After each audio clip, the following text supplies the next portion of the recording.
Hello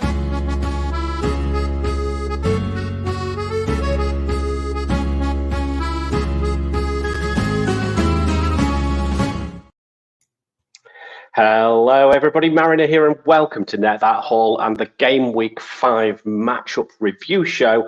As always, with Gabe, FPL Lens, across in Phoenix, Arizona. How are you doing, my friend? Hoping for no crackle, but doing okay for now. Well, I'll tell you what, we're hoping for something after this weekend, Gabe, but we'll come on to this game week in a second or two. I think there's a few people waiting with bated breath for a Mariner rant. But anyway, Lucian, how are you, my friend? Well, I don't know. I was expecting a green arrow, actually, because I own Salah and all, but... Gabe, mute. For some reason, I just don't have a green arrow. I had a decent score and still I don't have a green arrow. I have no idea what the casuals are doing that we're doing so badly. That's about it, really. I don't think. Well, if it's any consolation, I don't think many people did have a green arrow. I saw some. Who was it? I think it was one of the probably the most senior of all FPL content creators kicking around. 9.4 million rank, 9.4 million players.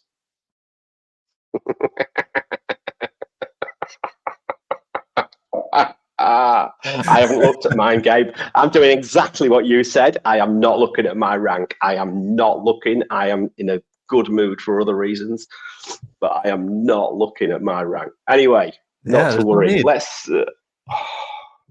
What a shit week. Right. Let's have a look. I'm going to explain why it's so shit as well right now. You ready? There you go. Right. Players who scored more than 10 points this game week.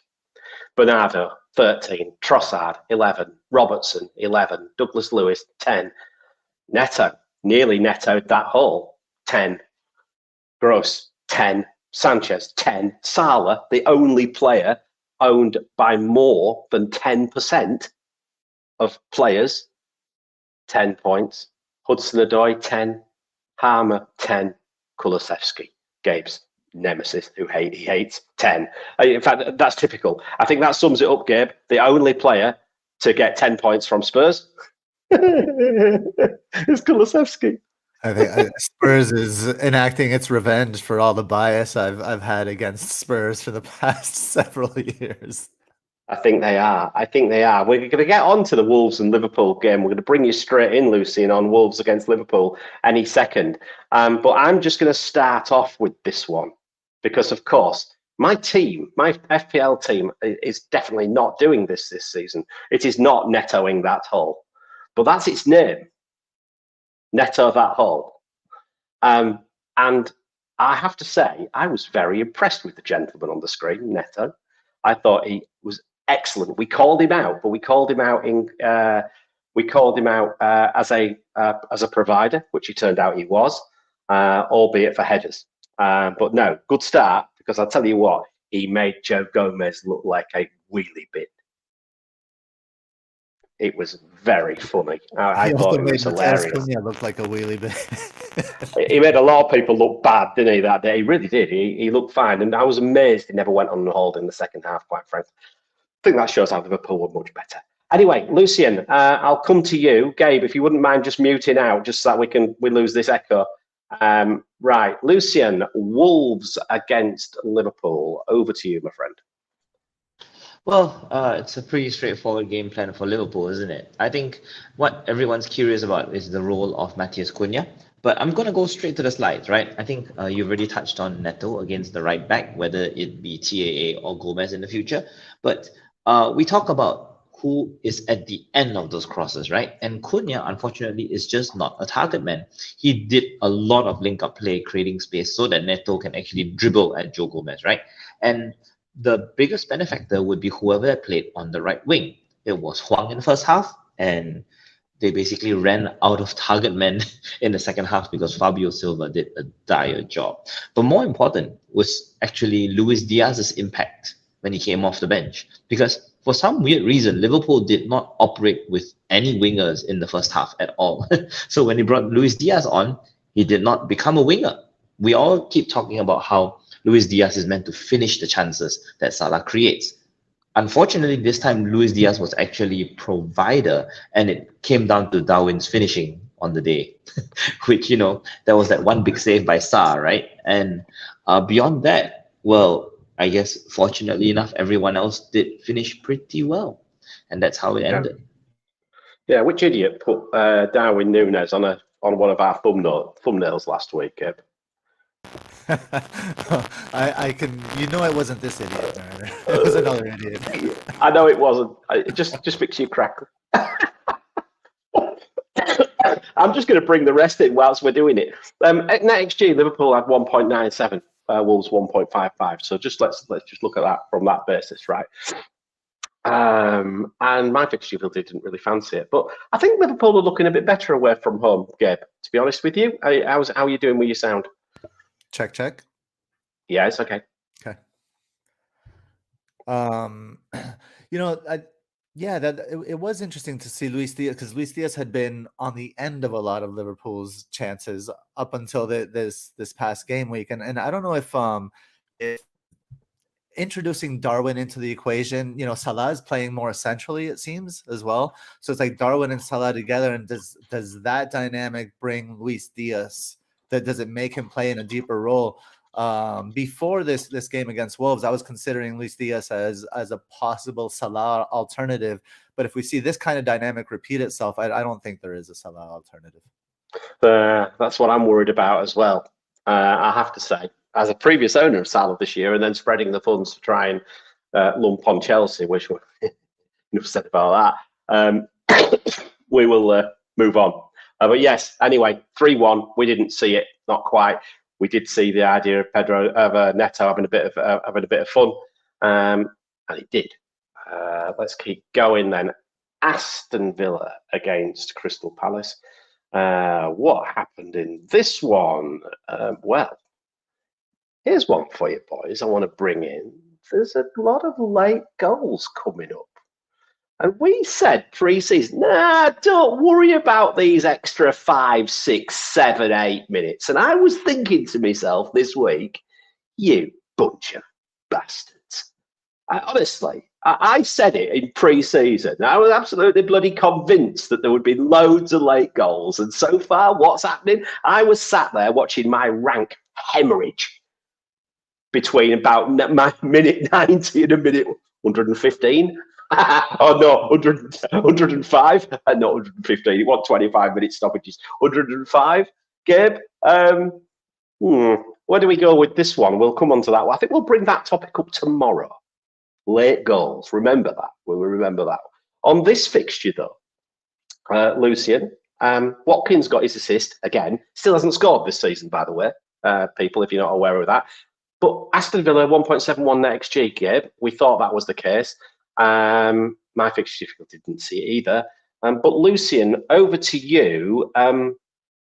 Eventually, Aston Villa did a job on Crystal Palace, but Edouard scored again. Mate, over to you. Yeah, that is a really weird one. I think this is the first game where Villa have officially abandoned their box. I think they've just had too many creative midfielders get injured to the point that they don't even want to bother using McGinn. Zaniolo did a decent job creating from the left side, but really in the end, as Gabe put it in slides here, the left does create for the right. However, it was Palace that was a lot more interesting because Eze barely got a chance to actually run at Matty Cash. That was the sad thing, really, because that was what we were all looking forward to, right? Watching Eze actually do well. But away from home, Palace are basically toothless in terms of sustaining possession. So really the story is about Aston Villa. And I think the only regret here was that Jordan Ayew was injured so early in the game that Palace themselves had to shuffle themselves around. The biggest ban factor creating from the right would be Jean-Philippe Mateta. He just did his conventional second striker thing, held up the ball and played Edouard basically as a 4-4-2. It was really a conventional Roy Hodgson 4-4-2. So it just comes down to whether you want to rely on Eze on the flanks or you want to buy one of the front two when Crystal Palace's fixtures clear up. think they're clearing up already. I've got to be honest with you. He's right firmly in my thoughts for the future, to be honest, Edouard. He looks a very, very good value. And in fact, quite frankly, I think I'd sooner go for Edouard than a Luton double because I think they're shit. Gabe, Edouard's got 67% actual involvement, 47% expected involvement. Not bad for a 5.5. Yeah, you can't.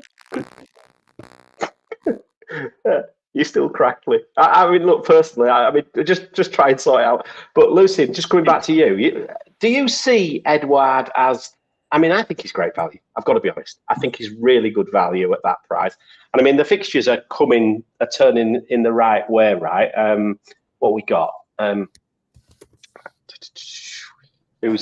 the home games only. Read the home games only.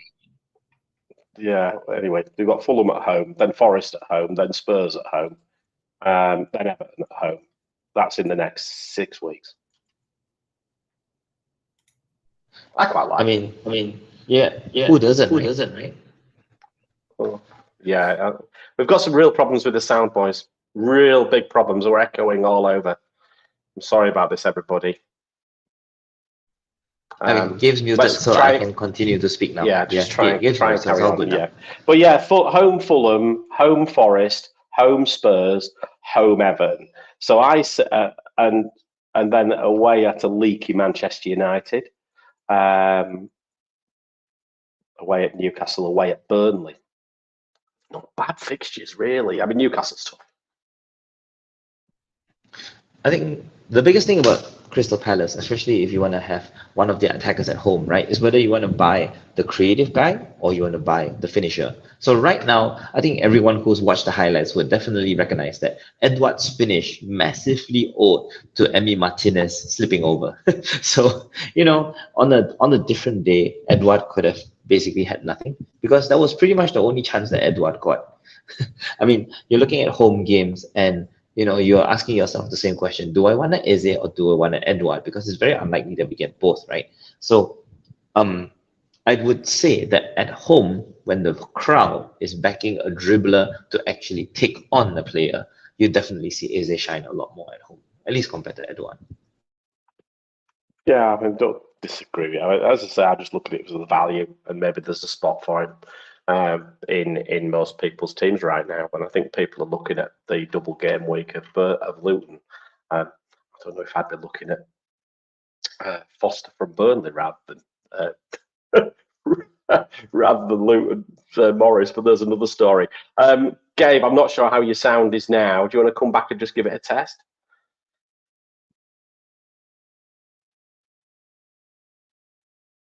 I still can't hear you muted now. Check. That's okay. Yeah. Anything you want to say about Edouard before we jump off onto the next one? No, we can move on. We can move on to the next one. Okay. I'm still messing with the few seconds. All right, no problem. Right, the next one then. Fulham against Luton. Well, what do we have to say about this one, boys? 1-0 to Fulham. I think it was last on Match of the Day. That was my old standard joke on that one. Well, NetxG suggested 1.47 for Fulham, 1.27 for Luton. Fixture Difficulty thought Fulham were going to win and liked Fulham's right. Lucian, how did this one go? I didn't watch it. I think it was a scrappy goal, if I recall, Vinicius. Maybe Luton should have had something. What's your view? Oh yes. Luton should have had something, but Gabe, need you first, real quick. Yeah, thank you. Yes, as for Fulham, I think the slides, and we have talked about multiple times how much we miss Andreas Pereira as the number 10.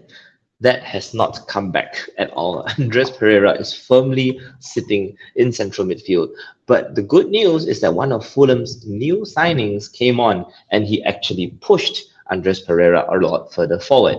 One of our favorite players, Alex Iwobi, coming in for Harrison Reed. So that has basically directly addressed one of Fulham's weaknesses. So they now have 2 number 10s operating between the lines instead of just Andres Pereira alone. So forget your Raul Jimenez's, right? Right now we have Iwobi and Andres Pereira doing massive damage. So attacking wise, they are expected to improve, at least compared to Willian and Harry Wilson on the flanks.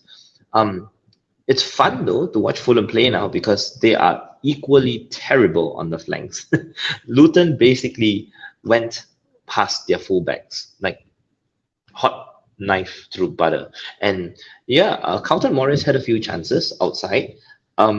I think the worrying thing here was that Luton made quite a lot of changes. Amari Bell, everyone's favorite 4 million defender before Kabore showed up, actually played left wing back and he had a decent chance. Kabore was basically spamming cross after cross and they just lacked a finisher. Simple as that. They lack decent quality centre backs, and that was how, as you said, a scrappy goal, right? It was just a simple cross. Kaminsky spilled the ball and Vinicius was there for a tap in. Really as simple as that. So yeah, Luton are basically just short, 7 out of 10, even though they have a good performance, their quality is just showing in this league. Simple as that. Gabe, can you just come to you then? I was just trying to unmute you myself then to see if it worked. But did you, from your perspective here, how invested are you in Luton for this double game week? Just briefly. Checking sound real quick. Yeah, it's okay. Yeah, you're right. Yeah, you're good at the moment. I think the double game week is a distraction. I think you got to stay the course. Like I'm not interested in the slightest in that double game week. Especially there are other players, good players on good teams with decent matchups, which obviously we'll get to that in the matchups show. But yeah, not interested in the double game week, even in my situation with my team and Wildcard and all that. Fair enough. All right, then, let's keep going. Manchester United against Brighton. Well. How many passes was that goal? I watched it. I think it's about something like 1 minute and 30 seconds or something like that from starting the ball, passing it out sideways from the 6-yard box to going up to the end for Pascal Gross to score.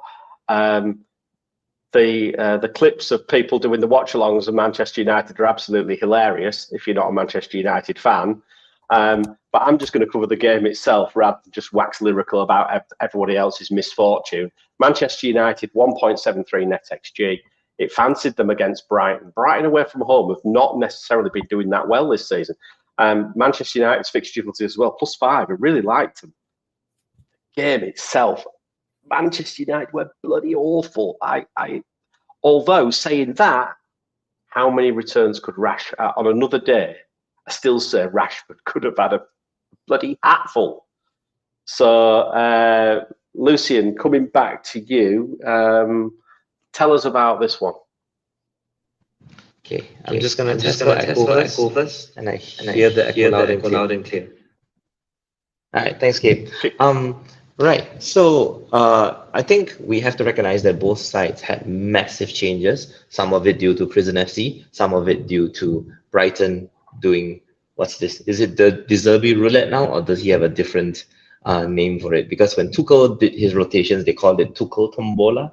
So yeah, De Zerbi's had his fair share of rotations. And yes, number one, slide said, right, confronting Veltman at right back. Rashford actually did a number on Veltman, and he also confronted Van de Hecke, however you pronounce his name.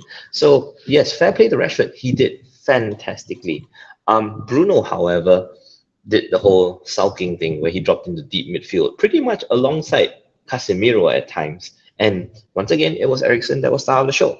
The unfortunate thing is that we don't buy Man United for counter attacks alone. And that's all Man United are good for at the moment. Brighton, however, wow. I mean, you don't have Estupinian, you play a right back at left back. that is a world of difference. I think what's notable is that they don't rely on a number 9. Like, you don't say that, oh yeah, Ferguson starts, Brighton are going to win 4-0. They now can rely on Welbeck and Lallana partnering up top, and they'll still smash teams. You can have Ferguson, Joao Pedro, Adingra, like they can play so many different number 9s, right? And Ansu Fati's not even part of the conversation yet. So all we know right now is that De Zerbi operates with this thing called verticality. If you can find a player that does the vertical running down to up, such as Pascal Gross, you've got a winner on your hands. But I'm pretty sure, we stick to the basic stuff, right? You just want the player who gets 90 minutes, and it's unfortunate that March barely got a look in. Mitoma was really quiet because he didn't have Estupinian by his side, and we aren't really considering anybody else, literally. Oh, yeah, okay, fair enough. I mean, I just looked at the XG, Gabe. Brighton, 2.18. Manchester United at 1. Brighton, 3 big chances. Manchester United, 1. Brighton winning on pretty much every metric going. And watching the game, I don't think that's a false story.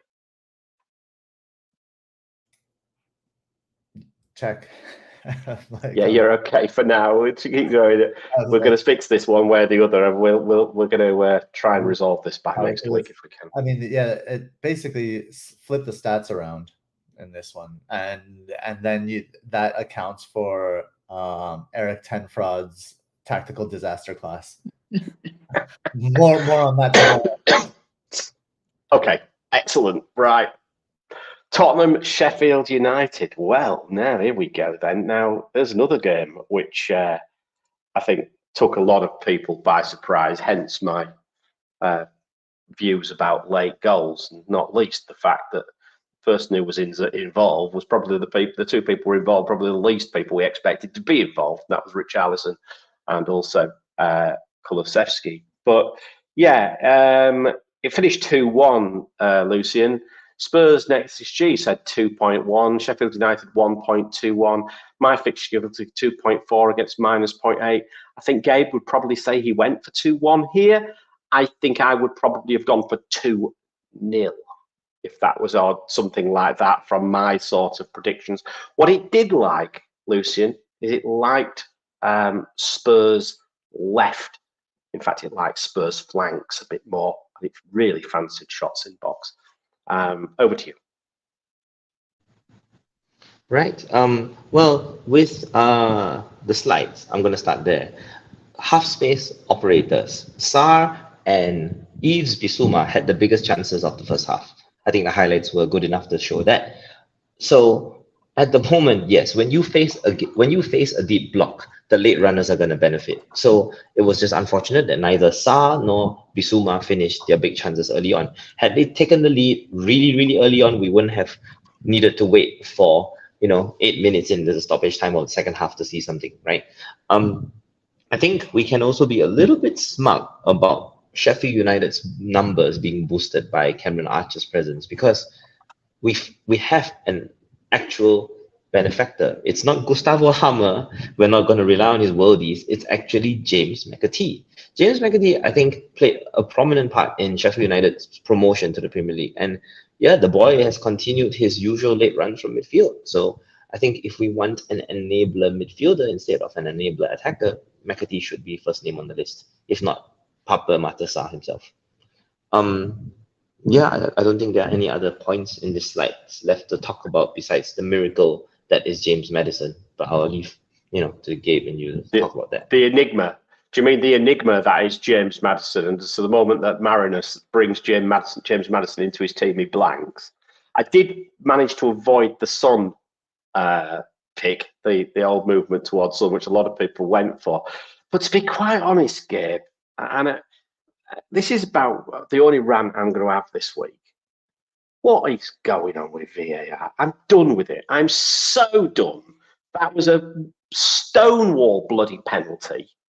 I just find it remarkable. And then the next thing is that the next remarkable scenario in this game as well was listening to Sheffield United's manager complaining that they played 11 minutes or 12 minutes stoppage time, when in fact it could have been about 15. Because I've never seen such a ridiculous time wasted in all my life. It was pathetic. What was your view on this game? What do you, first of all, the VAR decision very quickly, and secondly, just in general, the game itself? I mean, I see. I don't think there's a problem with VAR. I think there's a problem with officiating in the Premier League. They're just terrible and they're incompetent and they're biased, and there's just nothing good I can say about almost any of them. And on the, and then what was the second question? Sorry.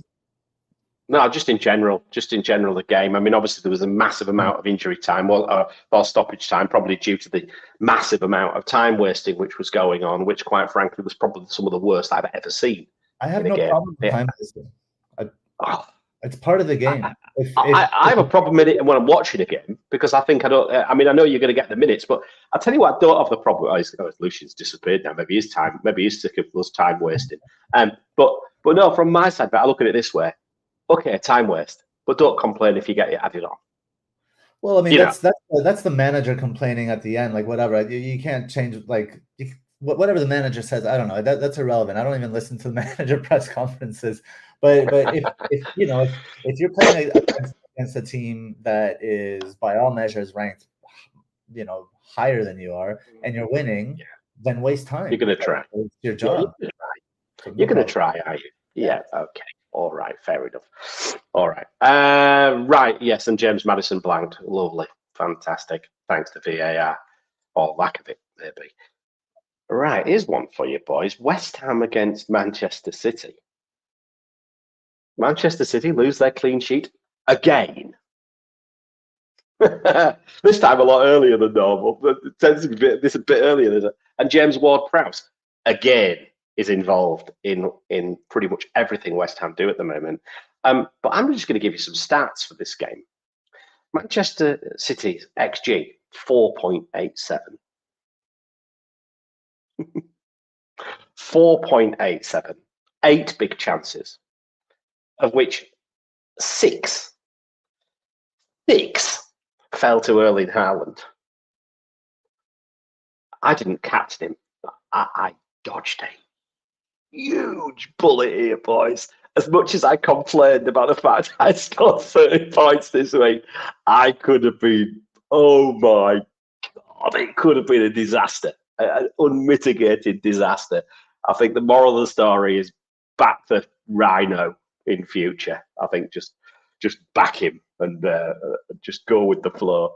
Lucian, maybe the fixture difficulty and NetxG thought this was going to be a little bit tougher for Manchester City than West Ham. Manchester City at West Ham, I should say. And certainly the XG matchups, the big chances matchups, never saw anything like it. Shots, nothing really saw this, shall we say, the amount of XG that was actually on offer for Manchester City. What's your view on the game? Can you imagine if Haaland scored that tap-in from that Bernardo Silva goal? How much higher that XG would be? I swear. Yeah, I think the biggest factor was Bernardo Silva. Him playing on the right wing literally changed the entire landscape. Like, usually what will happen is that City have been playing entirely narrow for the past 4 games, especially with Jack Grealish on the left.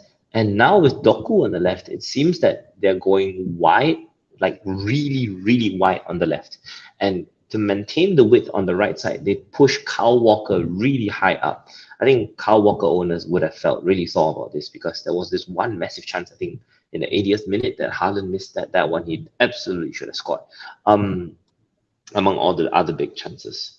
So yes, Bernardo Silva is the first factor, but I think what we have to understand here is that Jeremy Doku is a different type of player to Jack Grealish. It's almost as if Doku's like the Aston Villa version of Jack Grealish, where he wants the ball and he wants to dribble at players. Whereas Grealish somehow has been like molded and eroded over the years by Pep's nagging, to the point where he has to be selfless, he has to play other players in.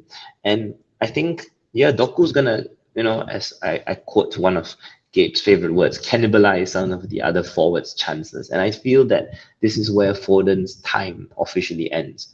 Having said that, Julian Alvarez's lob, oh my gosh, that assist for Bernardo Silva was so bloody good. Like, the margins that he had between defense and goalkeeper, that had to be perfect to break the deadlock. And I think, yeah, we got to give props to the slide maker for JWP on the counter, because that was exactly what happened, and it was perfect, absolutely perfect. So, I mean, that's about it, right? West Ham counter attacks really well, going past Doku himself. So I think zonal matchup wise, you can potentially target City's left side by right wingers against City, in case you want to hold somebody for the long term. That's all I'd say. I think Ward-Prowse is making a difference for West Ham, Gabe. He's only got 32% goal involvement, or expected goal involvement, actually, over the season. But saying that, you know, he's involved. He looks like he's involved, and he looks like the eye test tells you that he's probably going to be involved in more things than not when it comes to West Ham. He's not that expensive either. Is he on your mind? I know a little birdie told me you might have hit your wildcard button. In fact, I think I heard you say it earlier on. Well done. Are you interested in James Ward-Prowse? I'm not quite sure the fixtures are brilliant, but I think he's a good option. So, yeah, I think I really like what we've seen from Ward-Prowse this season. I think he's almost has like a Gundogan effect on West Ham. And I think when targeting City's left side, I think that's where the creation will come from. But the goals will come, like it'll come from a diagonal or a cross or something from that, and the goal will come from somewhere else. But I think Ward-Prowse just has so many routes to points now. He's a late runner into the box, set pieces, of course, penalties, of course. He's on pens. Oh wait, I'm not sure he's on pens. Now that I say that, I'm not really sure about that. So take that one back. But so there's a spot in my team for Ward-Prowse. And that spot is currently occupied. But when his fixtures change in a few game weeks, then he's 100% coming into my team. Yeah, I like it. I like it as well. I like it a lot. Okay, excellent. Newcastle Brentford. Here's another one then. Newcastle's NetxG, we predicted 1.95, Brentford 1.18. Fixture difficulty, loved it. Someone said, what's that up with the fixture difficulty? It's learning. Fixture difficulty is learning. It does. It learns. We all learn as we go through the season. And at the moment, the fixture difficulty is learning. It's a bit extreme because obviously there's extremes of like the number of chances. It'll balance itself out. It'll probably drop down in a week or two. But it really fancied Newcastle, and quite frankly, so did I. I thought Newcastle would probably do all right against Brentford. And in fact, similar to what they did last year, they battered them, didn't they? This one, though, it was tight. The one thing I'll say is, as a owner of Kieran Trippier, he probably got me. He probably saved me from a Gabe-esque 25 points. In fact, I know he did. I think he gave me just a few more points there. Sorry, Gabe. I couldn't resist it. I only got 30, by the way. But yeah, I thought that, and I think Newcastle defence, I think it showed, I think, that Newcastle defence are an option going forward. One, possibly a double up. Lucian, tell us about this game. I'm not going to dress it up. I'm not even going to call it tight. This was basically an audition for the Milan game at San Siro, and the slide mentions which is just about to start above my head. Yeah. So I mean, the slide talks about Tonali and Joelinton. Neither started. So the reason Trippier was so heavily involved was because the central midfield was absolutely dog shit. So I mean. So put it this way, right? When I analyze games, I usually look for chances that have higher than 0.10 xG. Absolutely nothing. There was absolutely nothing in open play that had more than 0.10 xG all the way until the injury time of the second half, when Yohan Wissa had a stupid weak header at Pope. So it was a really bad game, and it didn't help that Rico Henry at left back for Brentford got injured in the 42nd minute. So it came down to individual moments and minor mistakes. A slight misjudgment by Hickey at left back, failing to clear the ball, and suddenly Flecken just collides into Gordon, who did nothing all game. So it's just a case of attacks from both sides being crap.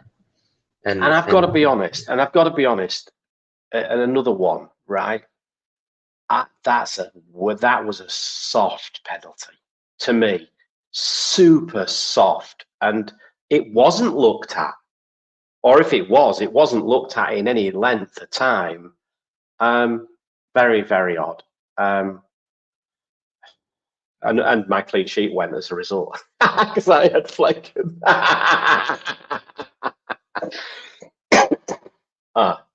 Sorry, I'm on antibiotics. Stop laughing. I'm coughing and choking here. There's a question here from Connor. You guys still have a sack? Not for long, Connor. He's toast. He's on his way out. I think he's starting tonight as well. I thought I just saw him wandering down the tunnel just this second in the San Siro. So can I see him? Yes, I think he's there. Okay, yeah, probably definitely selling him. Right, but here we go, Gabe. I'm going to rant again. Bournemouth, Chelsea. Oh God, this was awful. This is just awful. I thankfully I didn't watch too much of it, but what bit, and the reason I didn't watch a lot of it, boys, was because Chilwell was benched. And Gusto was second on the bench. And just to let you know that Diaz, I actually benched. So I called Manchester City losing their clean sheet, so I benched him. Yeah.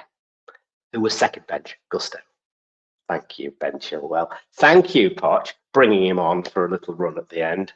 But this fixture, didn't really think that Chelsea were going to go crazy, to be fair. Neither of us predicted it, Gabe. We said it could be a tough day at the office. We thought it would be. I find Bournemouth a bit all fart, no poo, if I'm honest with you. You know? But I suppose on another day, Sri Lanka could have got something. Lucian, it liked Chelsea's right, but I don't think it liked much else on the zonals or anything come to matter. What about the game? Well, to be fair, Sterling did have two good chances on the right side before all the stupid substitutions were made in the second half. So, I mean, you got to give credit to Sterling. He did try. He just didn't deliver. I think more importantly here is that, your point on Bournemouth revolves around who they play on the flanks. They have so many options on the flanks now. They've had, Jadon Anthony and Semenyo start the season, and now they have Tavernier and Ouattara starting for this game. Like, they have so many wingers, and the only constant is Philip Billing as a number 10. So I don't even know. Different wingers will bring different types of chances for Bournemouth, and that's why they've looked so, they've had such a bad start. But I mean, no one's really that interested in Bournemouth attack in the first place anyway. So I think we should just let them be and see when their fixtures clear up and when they play the 3 promoted teams to even think about them. But yeah, at the moment, Solanke, did he thrive against Thiago Silva? No. He only, how do we put it? He's one of those players that just waits in the box until a lucky bounce falls for him. And that's okay, if you like that type of player in your squad, at least compared to an Otton Edouard who would barely get chances. I think Solanke is in and around the box all the time. And it's just a matter of whether he chooses to take a shot off his wingers or he just chooses to let his wingers be and shoot themselves. Yeah, he's definitely overperforming as well by the looks of things, Solanke. So I think that's another thing you've got to keep an eye on with him. Gabe, coming back to your wonderful wildcard, which is underway as we speak, I would like to guess whether you have 1, 2, or 3 Chelsea players in your wildcard, and I'm going to go with none.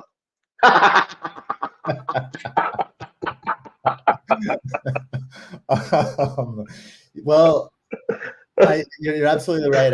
I have none. But to be fair, I went into my wild card with only 1 Chelsea player, so I was never heavily invested in Chelsea. So that wasn't one of the reasons for my wild card, but it certainly helped get rid of Chilwell. I've got 3. I assume we'll have 2. And then I may be stuck with 1 because I think Gusto's just going to sit rotting. But at that price, I could probably rot him and not worry about him too much. Well. But I have to say now, the only slight doubt I've got about selling Chilwell, but I probably will have to if I want to get to Salah, is the fact that there was rumours he was unwell rather than dropped. So, but even then, I just think Chilwell is not the player that we have seen in the past so far. Would you agree? Yeah, you know what's the only difference I see in Chilwell really is his finishing, and that could just be a product of just like lack of, like, he's been hurt. He was hurt for so long, so when he comes back into training, he's not working on finishing, is he? So just like he's still maybe adjusting to that part of the game after coming back from injury potentially.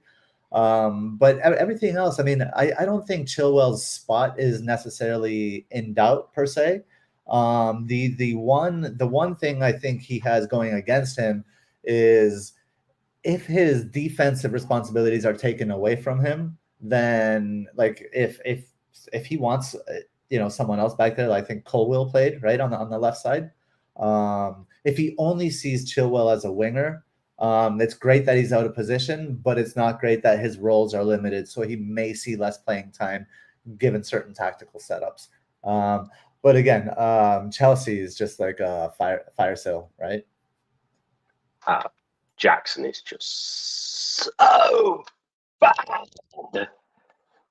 He's so bad. I mean, he's Darwin Núñez-esque last season. Yeah. As bad. Yeah. Yeah. Really.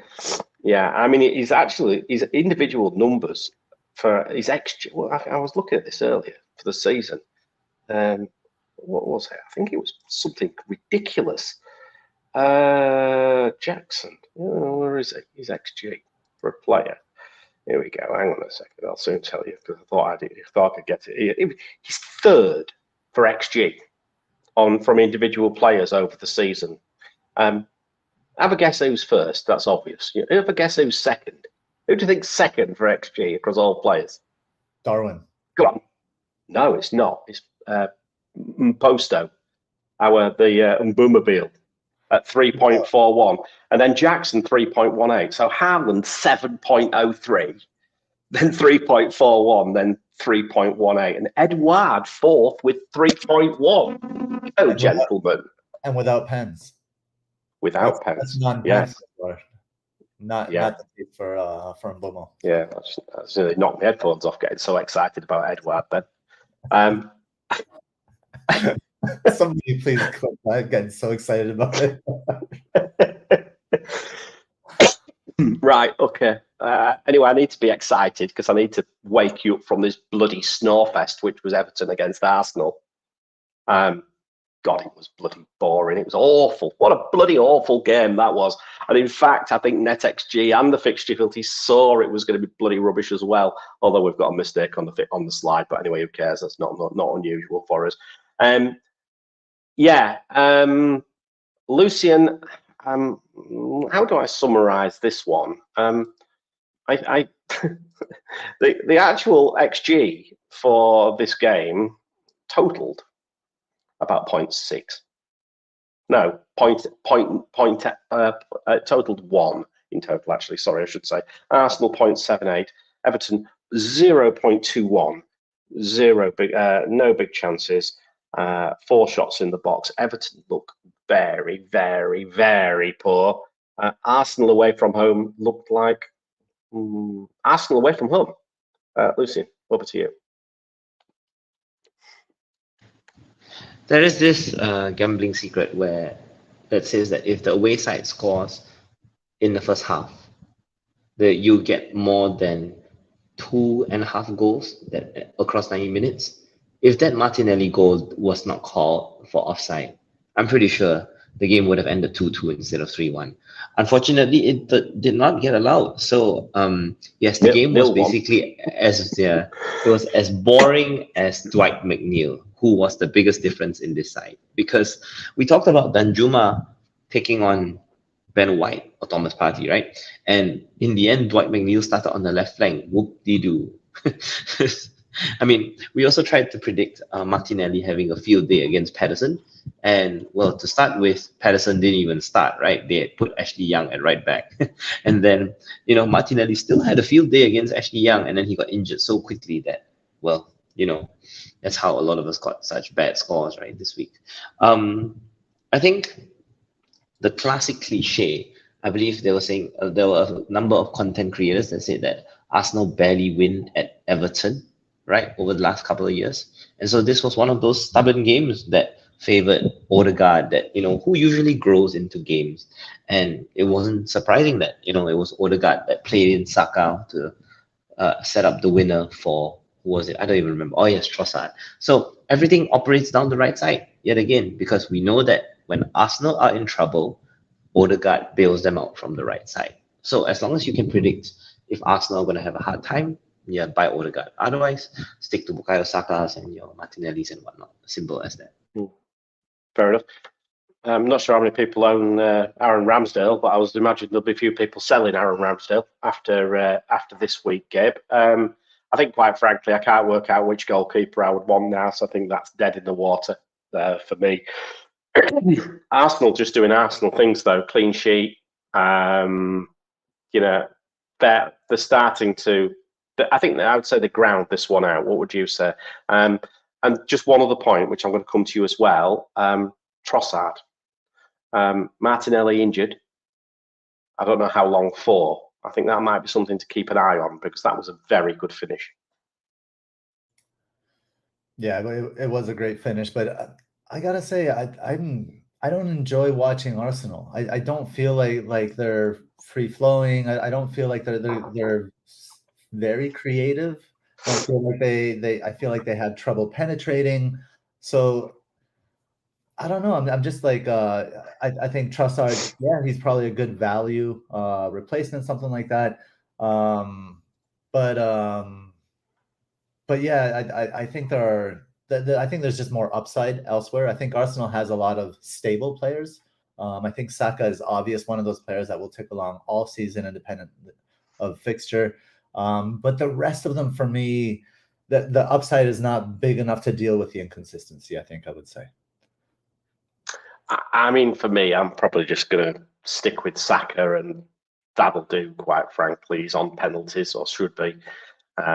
He's still involved in most things. He's still. I think you just, with teams like that, maybe just don't overthink it and just go for the talisman or more of the. Although they do spread that. The thing is with Arsenal, again, they spread that XG about a bit, don't they? This is another thing which makes them a bit tricky, really. Okay. Let's finish off then with Forest against Burnley. Well, we thought that Forest would have. We both thought, Gabe, that Forest would probably win. Fixture Difficulty had 1.8 for Forest and minus 1.6 for Burnley. As it happened, so NetxG 1.77, 1.13. As it happened, Burnley nearly got something out of it. In fact, they had a goal disallowed very late as well. Hudson-Odoi, absolute screamer. Awoniyi just keeps returning, although this was an FPL return rather than a real return, let's face it. Lucian, I'd like you to obviously comment about the game, but we've got a couple of minutes extra here. I'd just like to talk about Burnley from a perspective of the double game week as to whether what's his name, Foster? Is it Foster? Foster is an option instead of Morris. There we go. Over to you. Well, it comes down to whether his red card gets rescinded. Oh shit! Yes, did he get a red? For violent conduct. Yeah. Well, if that's the case, he's no good at all. My bad. I fell asleep because I'm on antibiotics, so I fell asleep and missed that. There we go. Enough said. Carry on. My head-to-head for this game week, rewind, in one of my leagues, right? One of my head-to-head depended on my Serge Aurier and my Matt Turner against my opponent's Lau Foster. Like, I swear, my heart throughout that game, right, was like I was like the only person awake for that whole match. And yeah, like when Foster got that assist, it was dead even, and then he had that goal disallowed, and then oh my gosh, then he got sent off, and that was how I won my tie. It was so weird. So anyway, I have nearly 10 minutes to talk about Forest and Burnley. I'm so excited right now. No, you don't. I'm getting us out of there far earlier than 10 minutes. I can promise you that. But anyway, keep going. Let's go. Okay, so Burnley. Forest mentioned Awoniyi on central matchups, and yes, that did happen, but not in the box as usual because Forest don't care about possession. Burnley do. So instead, it was refreshing at least to see that not everything flowed through Morgan Gibbs-White because they have two Premier League level attackers in Ilanga on the right and Hudson-Odoi on the left. So basically, that front three has completely refreshed itself, and gone are the days of Brennan Johnson and Gibbs-White. So it's a completely refreshed attack, and we don't even care about the fullbacks anymore. I think the only concern is that Forest are still extremely weak centre-back wise. They are not solid at all at the back. So they're purely reliant on attacking returns. Well, unless they play Chelsea. So anyway, for Burnley, things are more interesting there because Burnley has signed a lot of players. And that same thing, their front three, they've stuck with this new front three of Foster, Koleosho, and Amdouni. They've stuck with that same youthful front three since game week 1. So technically, this front three has delivered on so many fronts that it's only a matter of time before Burnley really starts scoring goals. It's really exciting stuff. So if you're worried about Lau Foster not featuring in a double game week, Amdouni and Koleosho can actually do a job. It just comes down to whether you can shoehorn them in. But everyone else is not relevant. Sander Birch is a potential factor, but he needs to actually start games before we can consider him. But beyond that, yeah, that's pretty much all she wrote. Gabe, I'm going to have a bit of a laugh with you. We're going to have a prediction here. How many points am I going to get if I play Marvellous Nakamba?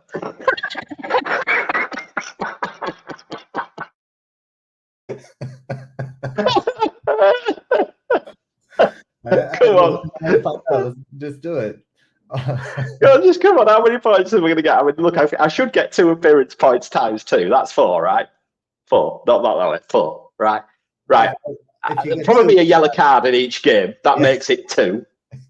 And then how many goals are they going to concede?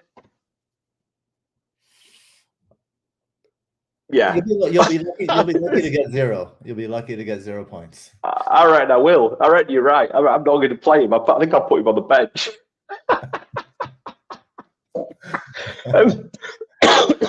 Just a general point, Gabe. On this game, Forest again at home, I think are worth keeping an eye on. I really like Awoniyi actually. I think he looks, to me, is very interesting. I think if and when Forest fixtures turn a little bit, I think I'm quite interested in him. What's your perspective? Yeah, I think Awoniyi almost feels inevitable. He's going to be involved in something. Just like his presence there, independently of what his role is in a particular game, I think his presence, I would predict a goal for Forest in most games this season. I got to be honest. And like Lucian said, just the changes, the fact that they're less reliant on Morgan Gibbs-White. I highlighted Morgan Gibbs-White in the thread. He was one of the players indicated, and I was pleased to see him not kind of be highlighted, see them do different things. That was cool to see. So I think that's one of the lessons from this slide. No, you make a good point, and we predicted that he would be the talisman at the start of the season, and in fact, he's only got 25% expected goal involvement. So that tells you it all. That tells you they're setting up differently, doesn't it? And everything's focal point is going through a 1 year at 52% expected goal involvement. So he's your talisman as far as I'm concerned for Notts Forest going forwards. Right, gentlemen, that's it. Thank you very much again. What I will do is I will just go through the usual bits, and then I'll come back to you. So first things first, the mini league is still operational. HUP 69D. It's not difficult to come and try and beat anyone from Net That Haul at the moment because we ain't doing that. We ain't netting any halls, none of us. But anyway, nothing new there. Also, there is a prize in the league for the patrons and the YouTube haulers as well, and there is prizes in that one. And again, that's a much smaller group of people, and most of them listen to us, which means they're also not doing very well. Which means actually, then, that means that It might be quite a good thing to do. So join soon and get in there, and you might get some prizes. I'm only joking. I think there's 1 or 2 people doing quite well in there. Righty ho. Let's say thank you to a few people. So Super Holders, Thingamabob, David Harrison, FPL Nima, Zach, Haberboy, Daddy Bot, Greenback Golf, FPL Robbie, Dinesh, Riwani, Matthias, Leon, son of Sam, Temi Tobe. Obviously, then a long time hauler, Dread, FPL Craig, Podner, Kevin Rose, FPL Safa, Connor Hunt, Donny, FPL, Oscar Arias, FPL Teacher Blonde, Scott M, William, Tom Gossage, Devindra Raj, Lindsay O, FPL DG Boy 88, Akshay, Dom, Claire FPL, Catherine A, Salah Samurai, Harry Not Kane, Neil, Sebastian Q, Benjamin Lockwood, FPL Rubber Ducky, Quack Quack, Neil Zappels. I think he's bragging about his rank guide, by the way. We'll have to sort him out. Nick Khan, Big Mike, FPL Discomfort, who is, as usual, causing trouble in the chat, I think, tonight, which is great to see. Welcome along, my friend. General Zod, Gladys Street Preachers. I'm not sure how long it'll be Gladys Street, because they've got a new stadium coming soon. They'll have to change his name soon. That's if they're even in the Premier League next year, but there's another story. Jack M, FPL Planner, FPL Bondos, Jamie Baker, Brett M, and Pai Hong Tan. Patrons, Elron, Lucian again, Lucian Gann, FPL California, Thingamabob, Ron Frosk, and Mike Vaughan. Thank you very much, each and every one of you. So, gentlemen, let's get out of here. Very nice of you to have you on again. I mean, first of all, thanks for coming on, given the fact that this game week was a complete unmitigated disaster. So, look, if we can review a game week which was so damn bad with a smile on our face, then we're halfway there. Lucian, thank you. Thanks for having me again. Yeah. I barely have strength to press the unmute button. Yes. I don't know if you can see, but I've gone grey this show trying to keep you buggers online. I think there's only my sound worked. And Gabriel, as always, thank you so much, my friend. Pleasure. I've also gone grey up in here, Marin. I got some grey. That's it. That's impossible. Yep. It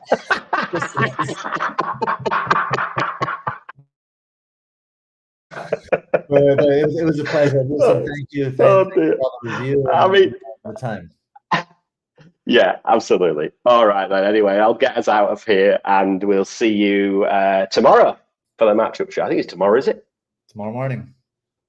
Bloody hell. 24 Better hours. Better get preparing. Okay, all the best. See you soon, everybody. Bye-bye. Bye-bye.